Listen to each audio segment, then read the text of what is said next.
מחר השמש תזרח וכולנו נשמח ולא נצטרך עוד לבכות. מחר הכל יתמהר, הכאב ייגמר, רק צריך להאמין שאפשר לחכות עד מחר.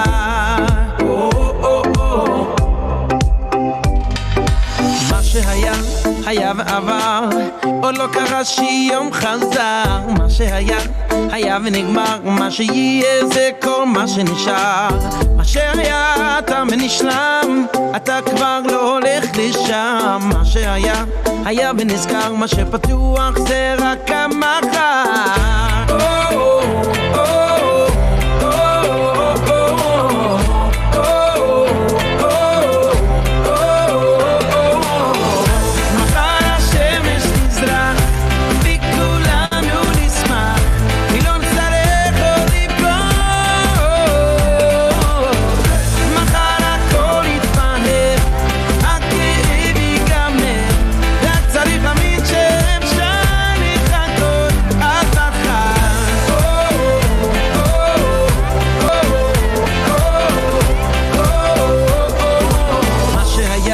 היה ועבר, עוד לא קרה שיום חזר. מה שהיה היה ונגמר, מה שיהיה זה כל מה שנשאר. מה שהיה תם ונשלם, אתה כבר לא הולך לשם. מה שהיה היה ונזכר, מה שפתוח זה רק המחר.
Welcome to the Shabbat show.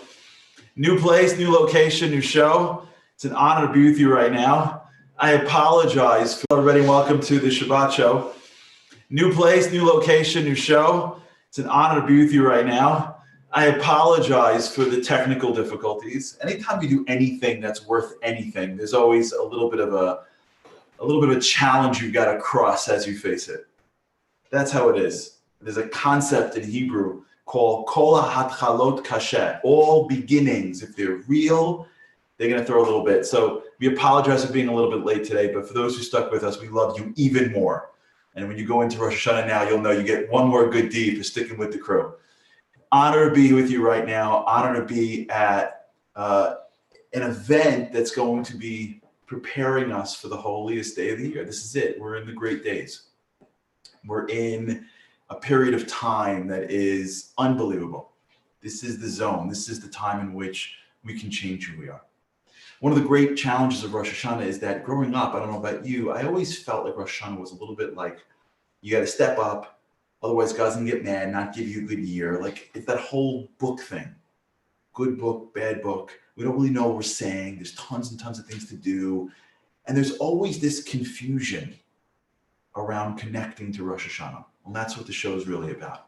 Rosh Hashanah really at its core is really one of the greatest days of the year. It's really the day in which we reaffirm our relationship with God. It's when we proclaim him God over the world. It's really an inauguration, a coronation of the king. And what we're going to talk about today on this show is My Father, My King. What does it mean? How can we best prepare ourselves for this incredible day? And I'm pumped to be on it. Thanks so much for sticking with us. Hope you like the new background. And we want to just first give a shout out to Orman and Big Productions for all their work on this. They're going to be our new partner on this. And we're really excited. We've got a great show for you. We've got Rebbetzin Shalva Friedman on. She's from England. We've got Shimon Appistorf. He wrote a great book about this. He's coming on. He's coming in from Jerusalem. We got Yaakov Cohen from Chicago. We got Jamie Geller, of course. We've got Kahoot. We've got a crash course on Rosh Hashanah. We got a lot going on. There's gonna be a lot. So just get ready, sit back. It's Thursday night. Like it's chill. It's not right before Shabbat. Like we get to like chill over here. For those who want to, I want to give out Shana Tovas. We're not doing Shabbat Shalom time. We're doing Shana Tovas. Best to do it on my Facebook. Just go to my Facebook page, and you can just text me there because in this new setup, it'll just be easier for me to do it that way. A lot going on. Let's begin a little bit with just a great video to get started from Aisha Torah.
That was awesome, by the way. Thank you, Aish.com, for those videos. We're going to give a special shout out, of course, to Elon Kornblum and the Foodies Group for joining us today as well. And we've got Mindflex coming up, so check out what's happening now in the next week. We've got Mindflex and Deep Dive, so I'm not sure if we can get those flyers up, just to give you a sense of what's going on in the Project Inspire world. And of course, one-on-ones. Oh, here we go. Let's see what we got here.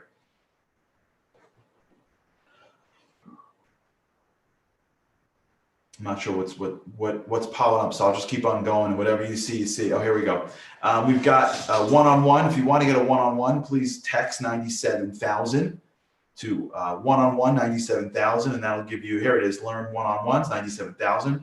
And of course, I want to give a special thank you for those that came to the virtual dinner last Monday night. We had a great dinner, and we appreciate everyone who was part of us. It was a great night. We thank those that donated. We had people from the show that donated, so if you're out there and you really are connected to Project Inspire in any which way, but in particular for those who are just here from the show and you participated, it really sent a message to the entire Project Inspire team. And so we want to thank you for that. You can still, by the way, if anybody who still wants to donate, it's a good thing to do right before Rosh Hashanah. Go to rayze.it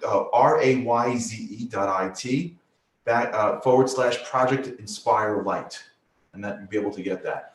Okay, let's go to our first guest. He is an award-winning author of 10 books that have been read by hundreds of thousands of people around the world. Shimon Appistorf has this unique ability to extract the essence of classical Jewish wisdom and show how it can be relevant to the essential issues facing the mind, heart, and soul in today's world. We had a chance to catch up earlier today and really speak about what Rosh Hashanah means to him. Check this out. Okay, Shimon, thank you so much for joining us on the show. It's a pleasure. Thanks for having me, Charlie. You've been writing and speaking and educating for so many years. And from all the things that you've been doing, there's a book that stands out, at least in my mind, because I saw it years ago. And I remember when I even saw the cover of this book, I'm like, he nailed it. And I didn't even read a word yet. And it's Survival Kit, right? A survival guide to Rosh Hashanah Yom Kippur. And we'll pull it up on the screen so people see what I'm talking about here. I think I see it behind you. It's this picture of people like out to lunch, looking up. How does the cover And even when you titled the book, right, it wasn't even like the guide to an inspiring, it's like the survival kit. Like, what were you getting at? And what is happening during this period of time that people are really missing? Well, that was me, number one. Okay. That was me, and I always tell people any resemblance to family and friends is purely coincidental. But that was me. That was my experience growing up.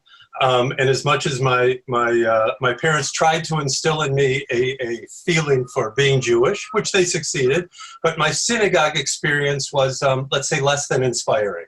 Mm-hmm. And to make a long story short, after many years, when it became something inspiring for me, I made the decision I need to try and share a little bit of this. Mm-hmm. And my experience was not surviving. Get me out of here. But why? And you ever wonder, like, this is a time of inspiration. Like, where's the breakdown in your mind between how we engage in this holiday and what the holiday is supposed to be? Well, at the risk of offending anybody, I will say this. By and large, nobody has a clue what's going on Rosh Hashanah. And when you don't have a clue what's going on, of course it can't mean anything to you. My parents, many, many years ago, after the revolution in Iran, adopted 2 Iranian brothers. And we took them to a Cleveland Browns football game. They were bored out of their minds. They had no idea what was going on. If it was a soccer match, they would have loved it. Yeah. Right? Okay. Now imagine you're working in a lab and you're doing research, right? And you're getting close to a vaccine for corona. But the work is so tedious. And you're comparing results from tests, and you're going over the data again and again and again, day after day, night after night. Is it boring? No, because you're on the verge of something great, a breakthrough, making a difference for the world. That's what Rosh Hashanah is about. It's about making a difference for the world. Could that possibly be more boring? No. You got to understand what it's about. That's powerful. And even as you're saying it, I'm getting the chills. That's really a powerful concept to see it in that light. So take us deeper now. Tell us, what are some of the misconceptions? Maybe what should we be thinking about? How can we get better at understanding the mixing of the compound? I love that example. It's so powerful. What can we do practically to sort of get a little bit more of this information as we walk into this so important day? Number one, forget about the Day of Judgment. Okay, we don't have time now. Forget about coming to Rosh Hashanah as the Day of Judgment. It's the day on which human beings were created. After every single day of creation, God looked at the day and said, Ki Tov. It was good. He looked at what he did. He said, not bad. I did a good job. When it got to the 6th day, creating of the human beings, creating of the first man and woman, he said, Tov Ma'od. That was a really good job. What was so good about it? What was good about it was that he created something that had virtually the same kind of force in the universe that God himself has, created in the image of God. And that force is a force which our sages called Shutaf B'Maaseh Bereshit. We are full, active partners in creation, in making a difference, in completing, in fixing, in fulfilling creation. That responsibility is what we focus on in Rosh Hashanah, rising to that responsibility, to that invitation to be partners with God in creating, fulfilling what creation is all about. So I'm looking at the day, and it has a very basic structure. And how does a person approach the actual day with what you're saying in mind? I want to answer that today. I don't want to answer that generally. I want to answer that right now. We're living in the context of a global pandemic. Here in Israel, tomorrow, 2 p.m, we're in lockdown for at least the next 3 weeks. All of the holidays, Rosh Hashanah, Yom Kippur, Sukkot, Shmini Atzeret, Simchat Torah, God is putting us in time out. Mm-hmm. Jerusalem is the heart of the world. It's the heart of mankind. It's the heart of the Jewish people. Seems to me God is telling us, time out. You know what? You're going to go to synagogue, or you may not go to synagogue. Personally, I'm not going this year. I'm staying at home. God has closed the doors to the synagogues. He's telling us that there is one door. I've locked you out of many, many doors, schools, yeshivas, synagogues. The doors are closed, but there's one door that can never be closed. That's this door, the door to your heart.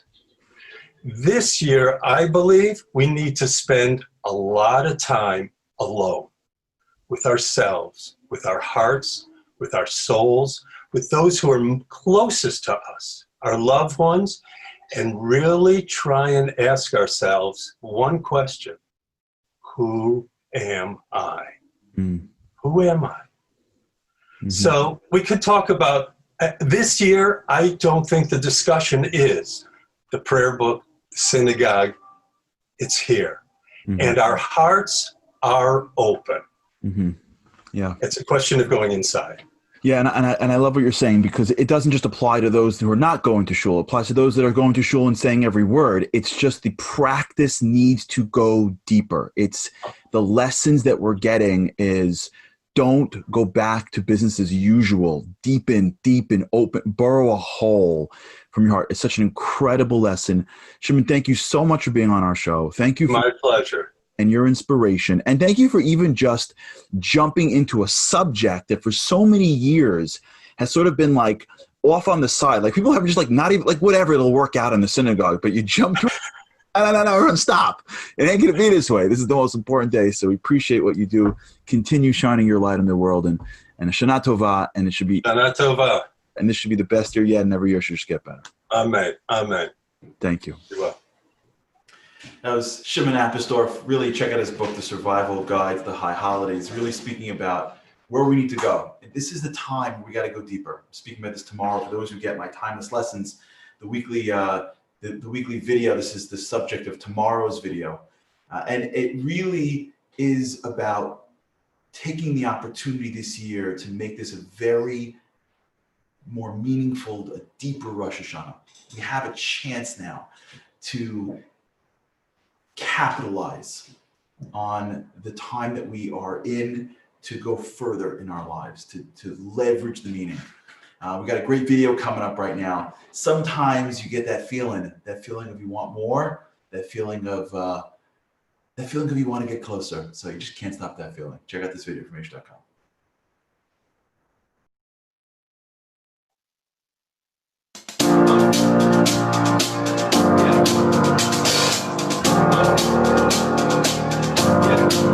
I got this feeling inside my soul. It goes electric wavy when I turn it on. I'm doing a mitzvah, I'm coming home. We're flying up, got tzitzis when we're in our zone. I got my Torah in my pocket, I got that good soul leading me. Feel that pleasure in my soul when it just pops. Ooh, I can't take my eyes off it. Moving so phenomenally, reaching out, my soul can rock it. So don't stop. And when I hear that voice inside go, nowhere to hide, you don't need to grow. Just be a body you already know. So just imagine, just imagine. I'm not gonna listen to you, just grow. Yeah, goodness creeping up on me, so I grow. Come on, all those mitzvahs I should do, so I learn and flow. Yeah, my soul ain't leaving soon, here I go, yeah. So just grow. Here we go. Come on. Ooh, it's something magical. It's Rosh Hashanah time to choose souls yearning on. I don't need no lion, I've got control. I fly so high, no cheating out my comfort zone. Cause I got my Torah in my pocket, I got that good soul telling me got to use all my potential to choose life. Ooh, time to make that greater vision, living so phenomenally. Rosh Hashanah's gonna rock it, and that's right. Open my soul, cause everything goes. A new beginning when God is so close.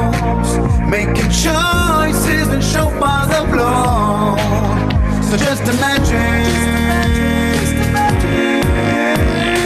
Love night in that you and you would just dance, dance, dance. All feeling creeping up on you, so just dance, dance, dance. Come on, all those mitzvahs you can do, so just dance, dance, dance. And my soul ain't beeping soon, so keep dancing. This feeling has just Here we go, come on, break it down. We got this feeling, everybody. Stop the feeling. We got this feeling in our soul. Stop the feeling. We got this feeling, everybody. Come on. How awesome was that? How awesome was that? I bet you, by the way, I bet you're thinking, I didn't know Jews could dance so well. You didn't know that about us. That's what, I mean, come on. What was, Jews dancing in Israel. Doesn't get better than that. I can't stop this feeling. What an honor to be with you. I want to say something to those that are watching right now. We're getting so many comments. You know, we're trying to take the show to the next level. And along the way, we hit a couple of bumps. And we're getting so many comments that are, you know, we got you, we love you, we're with you. So it means the world to us. You guys are awesome. We're a family. We're a family. We go into Rosh Hashanah together, we go into Shabbat together. Never leave us because we're one family. And I'm trying to figure out a way to get Shana Tovas to everybody here. If you want, you can go to my Facebook page at Charlie Harari. Just go to Facebook or Instagram and I will see it there. Otherwise, we're going to work on the Zoom soon. The next interview is with a really wonderful, powerful woman. I met her, I spoke to her earlier today as well. Her name is Shalvi Friedman. She grew up in Johannesburg, South Africa. She received her BSc in math and finance from the University of South Africa. She studied Jewish thought and textual analysis at the Nishma Seminary in Jerusalem. She has taught in high schools in Johannesburg, as well as many seminaries in Israel, both for newly observant students, as well as those with more traditional backgrounds. She's currently the educational director for the HUK, and we had a chance to catch up and get her perspective on what it's like to coronate the king. Check this out. So thank you so much for being with us today. I know that it's such a busy time for you, but thanks. We really appreciate you being on the show. Thank you for having me. It's awesome to be here.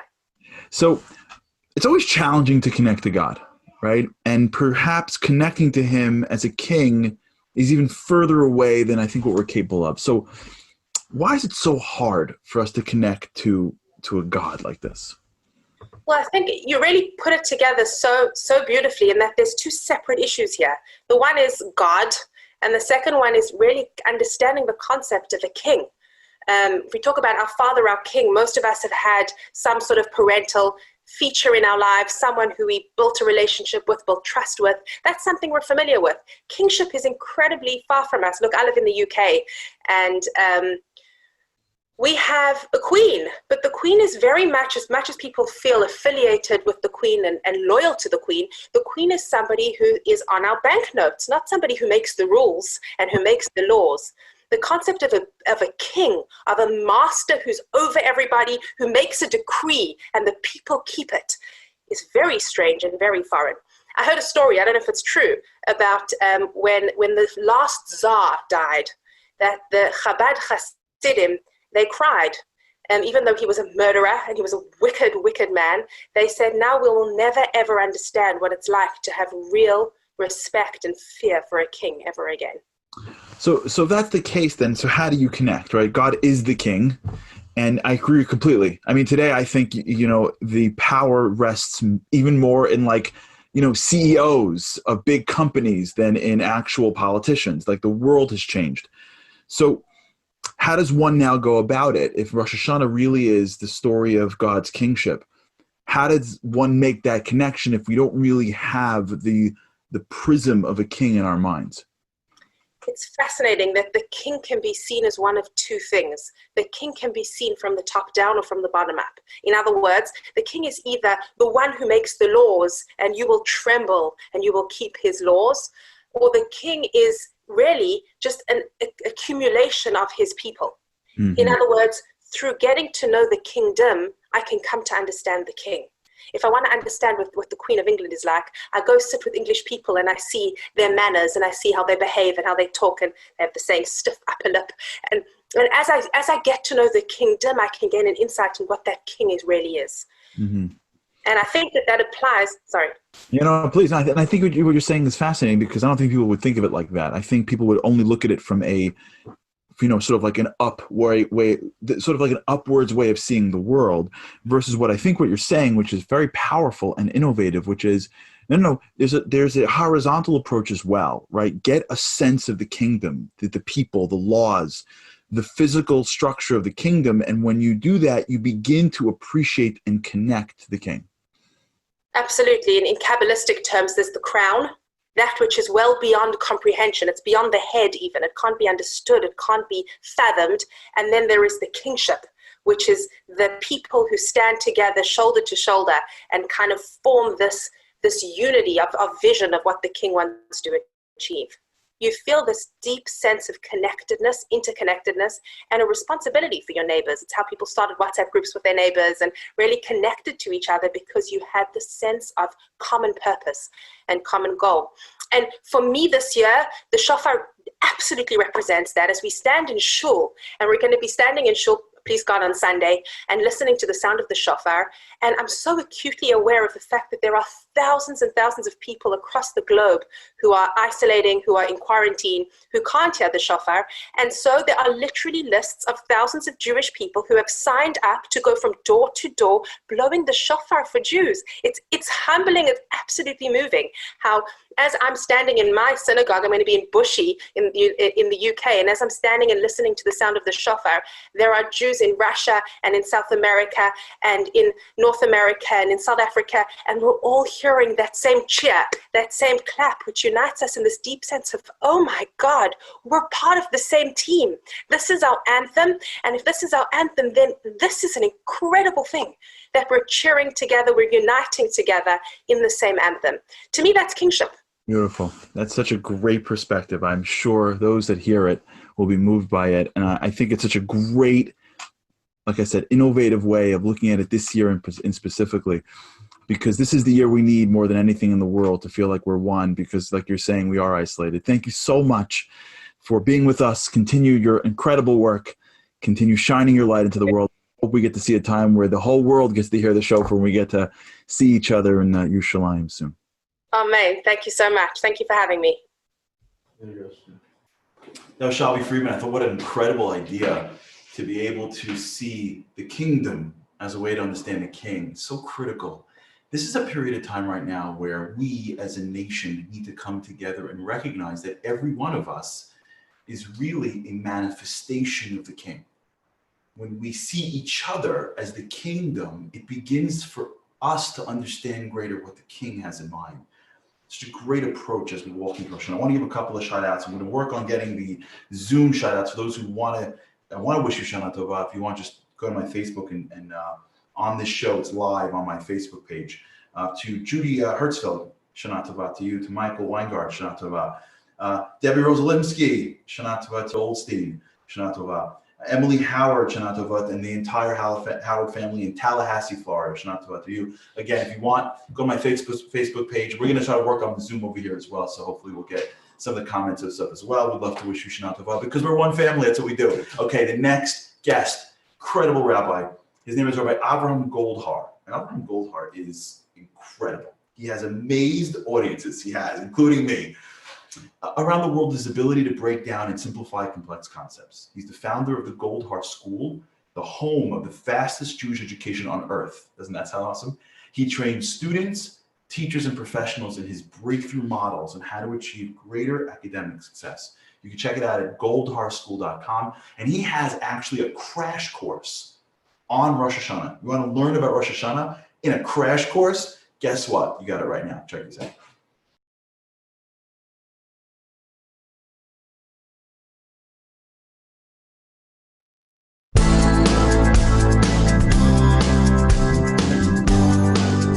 Welcome to the Crash Course on Rosh Hashanah, the holiday that celebrates the Jewish New Year. But Rosh Hashanah is more than just a beginning. Tradition teaches that Rosh Hashanah determines the quality of our lives for the entire upcoming year. Life and death, health and illness, war and peace, happiness and sadness are all impacted by the way we approach this awesome holiday. What is the nature of Rosh Hashanah's power, and what can we do to impact its outcome?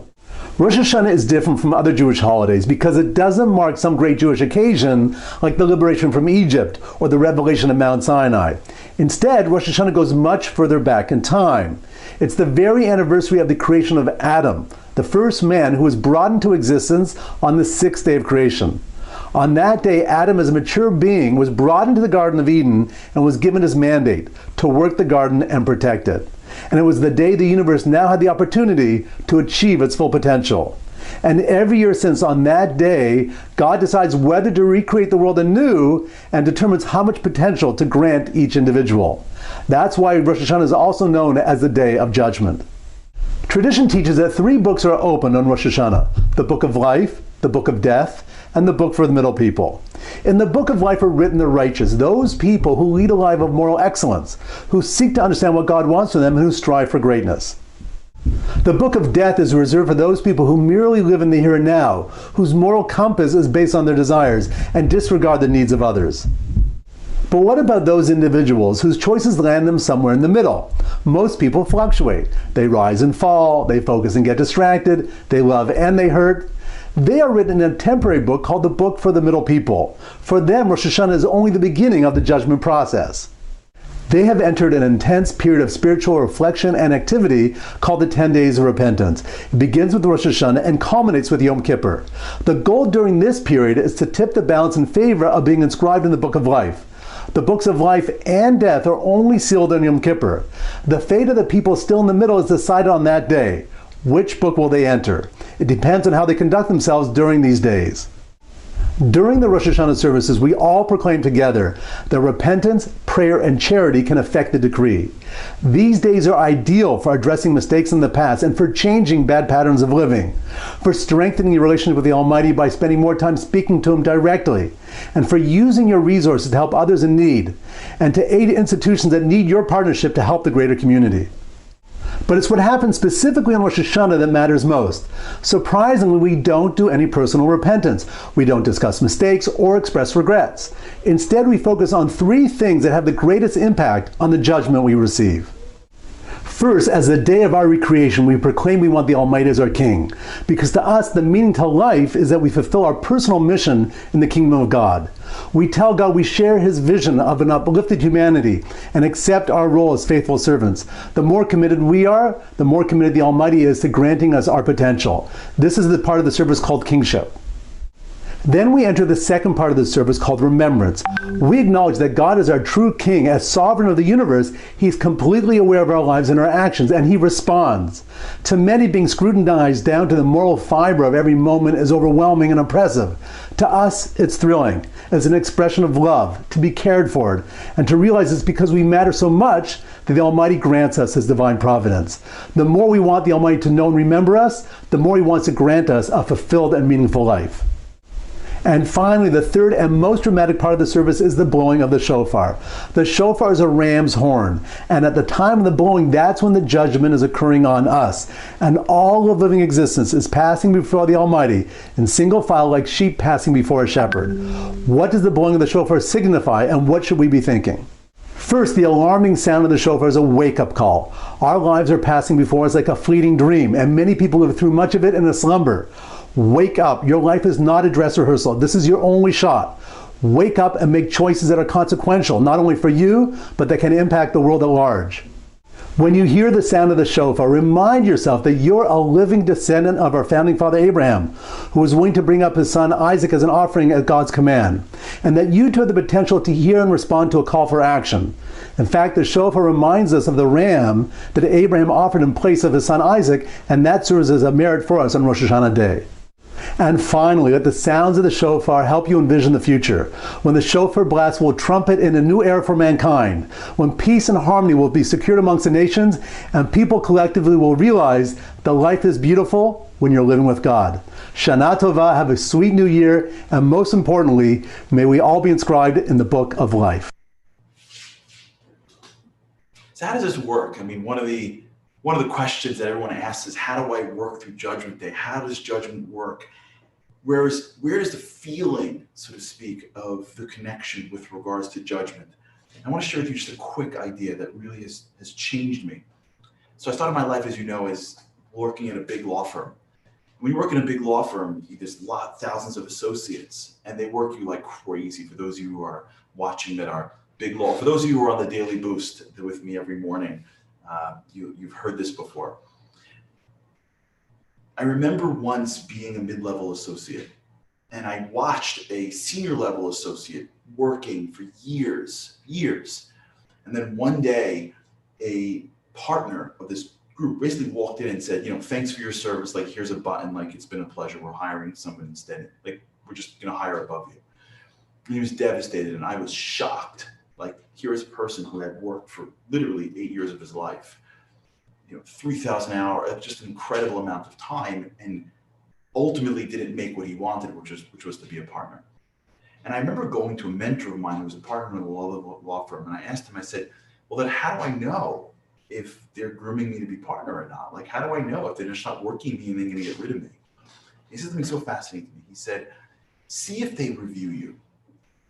If they're not grooming you, then they're just going to let you be. They're not going to waste the time. They're not going to be uncomfortable giving you feedback. They're not going to expect you to hear their feedback because it's an uncomfortable conversation.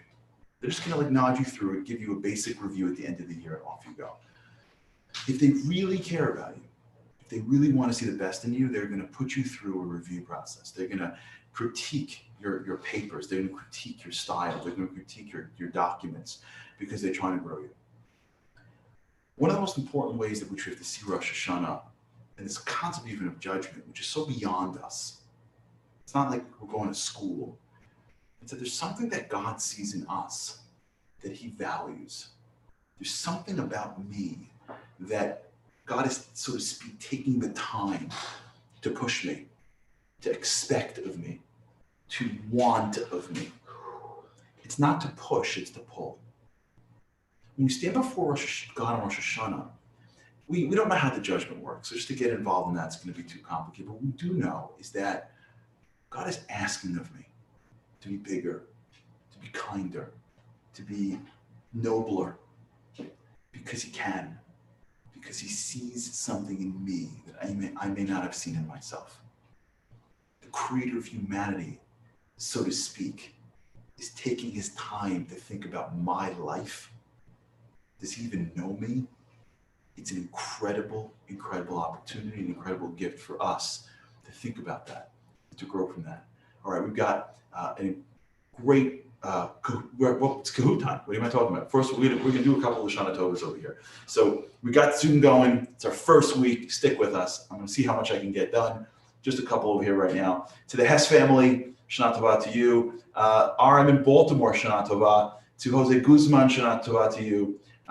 To Aviva Gold, Shana Tova. And to Ozzy from Baltimore, Shana Tova to you. Jonathan Gola of North Potomac, Maryland, Shabbat Shalom. Patriots Rock. Patriots Rock is here. Shabbat Shalom to you. Oh, I said Shabbat Shalom. Shana Tova and Shabbat Shalom. It's all happening at the same time this year. Nadia Batsheva Bazenga from Brooklyn, Shabbat Shalom to you.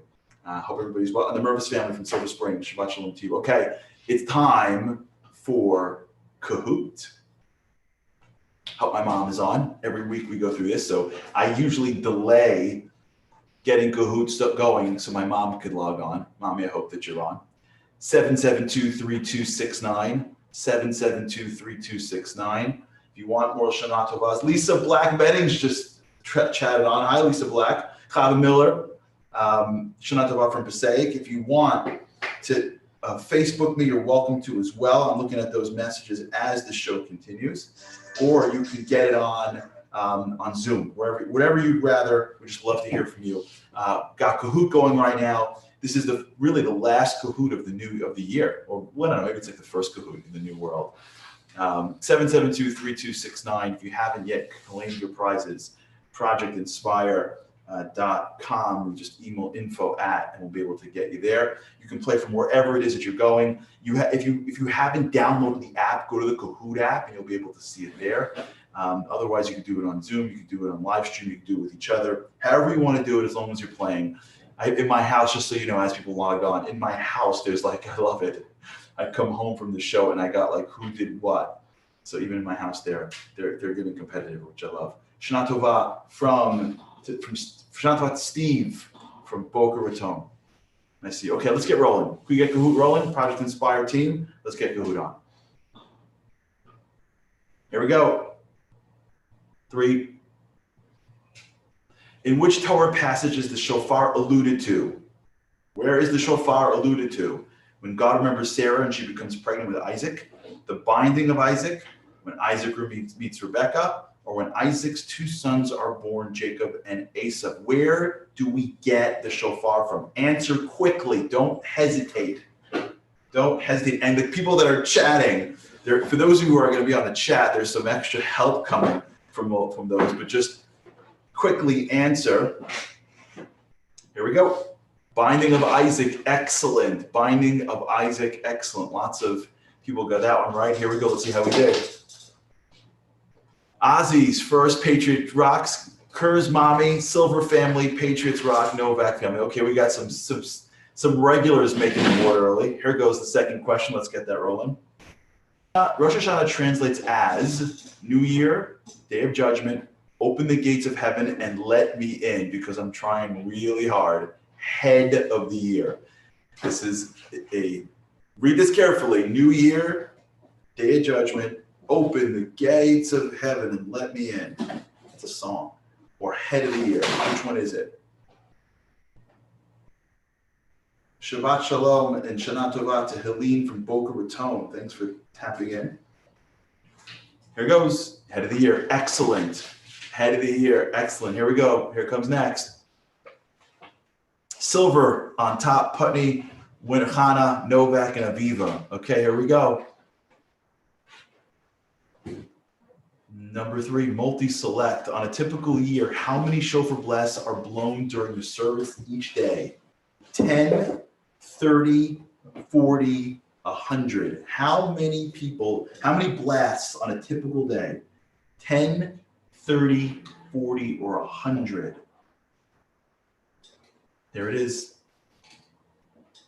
10, 30, 40, or 100 on a typical year. This year will be different wherever you are. Jen from Georgia, Shabbat Shalom and Shana Tova. Mervis family, Shana Tova. 3,700, very good. We got a serious crowd over here. You guys are not messing around. Let's see how we do. Putney, Novak, Rachel, Hillary, and Gibbs. This is it. This is the final question. Let's see how we do for the first. Really, I consider this the first one. Person's yearly allowance is fixed on Rosh Hashanah except for 3 expenses. Which of these are 3 expenses that are accepted out of your annual allotment? Vacations, presents for your spouses and Hanukkah gifts, travel to Israel, donations to synagogue membership, hair loss, weight and popularity, or expenses for Shabbat, Yom Tov, and children's Torah education. Which of these 3 things is accepted out from the annual allocation that you get on Rosh Hashanah? Which of these things? Here it is. Very good. Expenses for Shabbat, Yom Tov, and education. Although I think we should somehow figure out a way to petition God for the presents for one spouse. I think that would be really helpful. Okay, awesome. And here it goes. 3rd place, the Novak family. Congratulations. 2nd place, Rachel. 1st place goes to Putney. Putney has been on top of that board once before. Putney, if you're watching, identify yourself. Congratulations to RM and Hillary. Identify yourself on the chat so I can wish you a Shana Tova. Excellent work, everybody. Well done. Okay, you know what it's time for. On the show, by the way, I got to tell you, I always get hungrier when I see Jamie Geller and all of her awesome food. For those of you who were at the live stream for Monday night, she just totally killed it. She always kills it. She's awesome. If she's on, I didn't hear from her yet, but if she's on, I want to give a special Shana Tova to Jamie's mom, who's always here. And check out the latest from the one and only Jamie Geller. Charlie, thank you. Hello, everybody. What an incredible year this has been. Let's end things off with a sweet note. These are baked apple roses. They're absolutely exquisite, but they take no time and really no skill to prepare. That's why they're one of my famous and most popular and favorite recipes. I think you're gonna love it for Rosh Hashanah, just a great sweet ending to the meal, something that looks special for the holidays, but you're gonna work it into your repertoire year-round. I'm absolutely sure of that. Now I just wanna take a few moments to give you blessings. I want to wish you all a happy, healthy, sweet new year, a year filled with safety, security, sustenance, and incredible spiritual growth. It has been an honor to be speaking to you and to be on this incredible bringing in Shabbat journey together with you this year, and I can't wait for it to continue into the year to come. My mother always says in Yiddish, gesund and parnasa. That's what she blesses me always with, which translates to health and wealth. I think it's a great blessing always, but especially in these challenging times. Just know that we are all in this together. I hope you have a meaningful Rosh Hashanah, an amazing Shabbat, and I cannot wait to see you on the other side. I love you all so much. Shabbat Shalom and Shana Tova.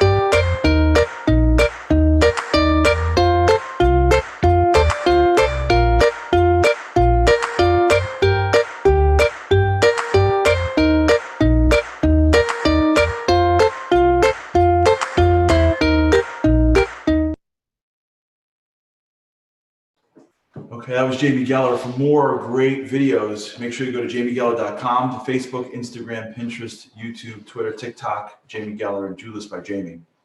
Our next guest grew up in New York and earned his bachelor's in psychology, rabbinic ordination, and doctorate in education, Wolfram Yeshiva University. He now lives in Chicago, where he serves as the director of NCSY and as an educational consultant. Rabbi Cohen is a passionate educator and an inspiring speaker who has traveled around the country speaking for organizations, schools, synagogues, and universities.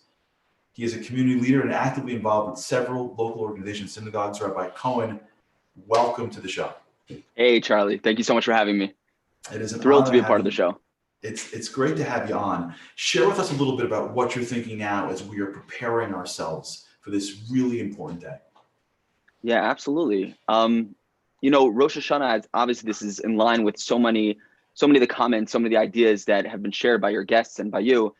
But Rosh Hashanah, of course, the focus of the day is coronating God as our king, you know, crowning him as our king, the royalty of Hashem, the royalty of God. So what does that really mean to us? How do we connect to that personally? And that's, you know, something that we've all been trying to grapple with tonight and figure out, because if that's the focus of the day, that's the focus of the great, you know, the New Year's, the Yom Adin, the Day of Judgment. So if we want to succeed and celebrate this day, how do we achieve that? How do we connect to this idea of crowning God as our king? So just a quick story, quick story. And this is one of the most incredible stories I've ever heard. And it's possible that other people who are on this right now have heard it before. It was told originally by a man named Beryl Gartner, and it's his personal story. And it was told on June 26, 2013. It was told on when he was being interviewed on BBC Radio. And really, I could imagine that this is one of the most remarkable stories that BBC Radio has ever heard before. So Beryl grew up in Germany. And before World War II was beginning, as things were getting very terrifying, Beryl, along with 10,000 other Jewish children, were brought out of Germany on the Kinder transport and were saved. And so Beryl was brought to England, and he was brought to an orphanage. And the caregivers at the orphanage, sweetest people in the world, they couldn't comfort him. He was crying literally every single day. He missed his parents. And they tried to comfort him, they tried to console him, nothing worked. This went on for days, then weeks turned into months. Until one day, Beryl's caregivers, they came to him and they told him that King George VI, the King of England, was going to be passing by their village the following week. And they noticed it was the first time in months since he arrived that he stopped crying. Beryl had an idea. Secret. He didn't want to share it with anyone. So the week came, the final day came, that the king would be passing through the village. And Beryl and the other Jewish children were brought to the town square where the king would be passing by. And as the king's carriage, his royal carriage, was passing by, and Beryl and the other Jewish children were standing behind this barricade, Beryl jumped over the barricade and ran towards the royal carriage. And he continued running until the guards, the royal guards, stopped him. They held on to him and they started bringing him back to the barricade. And the king noticed this commotion and he said, "What's going on?" And they explained to him, this young boy just ran towards the royal carriage. We're bringing him back. And the king said, "Bring him closer." And as Beryl came closer to the royal carriage, the king leaned in and he said, "Why did you run towards my carriage? Is there something that you want to tell me?" And Beryl said, he began crying subtly. And he said, "Yes, there's something that I want to ask you. I miss my parents so much. They're stuck in Germany. Can you please try to help bring them here to me?" And the king smiled at Beryl. I wasn't going to laugh at him, but he smiled. He says, "We're at war with Germany. It's impossible for me to help you. It's impossible for me to help your family. I'm sorry." And then Beryl started crying uncontrollably. And he said, "But you're the king of England. You can do anything. Please, please bring my parents to me." The king looked at him with compassion and he said, "Please stop crying. I can't promise that I'm going to be able to succeed, but I promise you that I will be able to try. I promise I'm going to try to do whatever I can to bring your parents here." So Beryl gave the king his parents' names, and he didn't know what to expect, what was going to come of it. He walked away, walked back to the barricade where his orphanage, the people from his orphanage were standing. A month later, there was a knock at the door of the orphanage. Beryl's parents had arrived. Wow. Somehow, they were brought out of Germany, and they were brought to be reunited with their son. And as inspiring as that story is, the message is even more powerful. And that is that we're taught on Rosh Hashanah that God leaves his palace, so to speak, and he roams throughout the villages and fields to be closer to his subjects, to be closer to us. And it's our opportunity to jump the barricade like Beryl did and connect to God, to connect to the king, to come closer to him, to ask him for whatever we want, to ask him to invest in us a year of tremendous blessings and joy. And that is really what Rosh Hashanah is all about. That's what coronating God as our king. Crowning him is not just sitting in the background as we're watching him be crowned. It's being an active participant. It's us being able to crown him. Me, you, I can crown God. I can connect to him personally. And that, I think, is the first step, at least, of what royalty truly is. I love it. Yaakov, thank you so much for those words. I mean, just the image of being able to jump the barricades for a human king, so much so for us to have the opportunity. These are complex concepts of the master of the world coming in, and just the idea that our job really is to jump the barricade, to go beyond ourselves to the king, is so inspiring. Thank you so much for who you are. Thank you so much for shining your light on the Jewish people. Thank you so much for having me. Have an incredible New Year. Thank you. You too. That was Yaakov Cohen. What a great concept, right? I mean, like, think about what he said and just let's just digest that for a second before we go to the next video. I want to make sure I get to see the comments. So I'll ask the Project Inspire team to make sure that I can see the Shana Tovas. But think about that concept. It's so incredible. The idea that each and every one of us has the ability to jump the barricade, so to speak, to be more, to push for a different relationship. You know, so much of our lives changes when we can feel the presence of God in our lives. I mean, think about life with God, meaning and purpose, and that feeling of warmth that you're being taken care of. And myself and so many others sometimes feel like I'm not good enough, I'm not this enough, I'm not that enough, I'm not a holy rabbi, I didn't come from this background. We all have those feelings. And there are moments where the king comes out of his palace, so to speak, where he comes into the fields. And it's those moments where you can just jump the barricades and see the king. And barricades now are our comfort zones in praying and talking to him and being good to each other, in trying to take time these next few days and be honest with ourselves and be honest with him. What we can accomplish in these next few days are levels that we couldn't get maybe throughout the entire year. What a great concept. Thank you for sharing that. A couple more Shana Tovas before we go to our next video. We've uncovered the Putney victory and the victor. It is Shoshana Putney from Scottsdale, Arizona. Excellent work. Teresa and Brian Wolf from Oak Park, Michigan. Shana Tova to you. Shana Tova to Debbie Weiss from Muncie, and your kind words. Thank you. Shana Tova, and have an incredible year to you as well. The Guzman family in San Antonio, Texas. This is ridiculous. We just went from Texas to Muncie to Michigan and to Scottsdale, Arizona. You know why? Because we're one family, we're one people. This is what it's all about right here. This was what it's all about. And the Novak family from Toronto, just in case we didn't have enough places, we'll go all the way up to Canada. I love you guys. Thanks so much for being a part of the show. We're one big, awesome family. Check out this next video from Aish.com. This is an Aish.com video session over here. They've been just totally killing it with these great high holidays videos. Go to Aish.com for more stuff, but check out this video from Aish.com, A Letter from God.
From A Letter from God, Aish.com.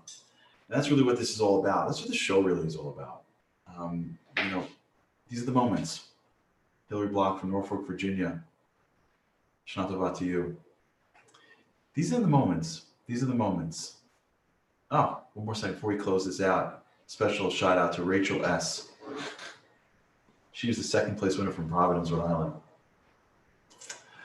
These are the moments that we're in right now. These are the moments where our people have to come together. When you think about having a king, it means that you're part of something. You're part of something really big. Wherever you are watching this, I want you to know that as far or as close as you think you are, you're part of something. You're part of God's kingdom. And on Rosh Hashanah, we stare up to the heavens, so to speak. And we begin Rosh Hashanah by just thanking him for the opportunity. I can't describe to you how it feels when I look down the chat and I look on the Facebook and I am across the country in a second. And where we are, and by the way, this is just one country or two countries. If we had this going and people from all over the world would chat in, we would realize that we're all connected. We're all going into the same thing together. We're all one people. And we're one people because we have one Father. He made us one people. He gave us this incredible nation. He gave us this incredible book that guides our lives. And he gave us the greatest gift of all time, which is him. We shouldn't take for granted that the basics of Jewish understanding and thought is that the creator of humanity wants a relationship with us. That's insane. Like if we just for a minute pulled back and said the creator of humanity wants a relationship with me. It's incredible. Rosh Hashanah is the day that we just digested. Not a day where we get lost in just the usual stuff. It's not just a regular Shabbat, even though there's no such thing as regular Shabbat. Shabbat is also an incredible day. It's not like any other day of the year. It's not like Yom Kippur. It's its own special, unique blend of celebration and holiday, but of seriousness, of contemplation and introspection, but also of the joy and enjoyment. Because in many ways, it is this party for God, this coronation. And we're a part of it. We were invited to the ball. And to do it correctly, we have to live in both worlds. We have to have times where we're happy and we start to infuse happiness into our lives and our families around the table as much as we can during this period of time. More than ever.